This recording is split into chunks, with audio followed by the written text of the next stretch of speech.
Government number 4 school government का हरीपुर का school है और आज यहाँ पर पेरेंट्स हैं और स्कूल के प्रिंसिपल्स हैं और ये बच्चों ने देखें माशाल्लाह इन टीचर्स को सलाम।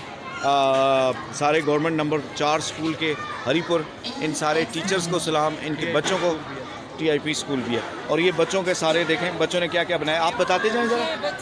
बताओ ये देखें सर, इसको आप अगर लाइट इस पे रोशनी लगाएंगे आप इस पे मोबाइल की लाइट लगाएं। अच्छा माशाल्लाह माशाल्लाह, ये माशाल्लाह ठीक है। और ये क्या बनाया है, ये देखें पूरा इन्होंने, ये आर्किटेक्ट यानी शुरू से ही आर्किटेक्ट बनाना।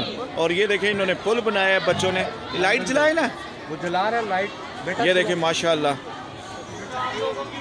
ये वाकई अब लग रहा है जी बदल रहा है पाकिस्तान माशाल्लाह। और ये देखिए ये किसने बनाई है, ये पेंटिंग आयशा ने बनाई। आयशा किधर है, आयशा वो है वो। ये पेंटिंग और ये आयशा, आयशा ने आयशा इतनी प्यारी आपने पेंटिंग कैसे बना ली है, आयशा के लिए क्लैपिंग करें। आयशा बहुत प्यारी आपने पेंटिंग बनाई है, आपने तो ऐसी पेंटिंग बनाई है मैंने आज तक नहीं देखी। ये इतना ज़बरदस्त पेंटर कैसे छुपा हुआ था आप में, बताएं कुछ। क्या मैंने निकाब नीचे करके बोले, आयशा बोलो, सीख रही है आयशा अभी ना।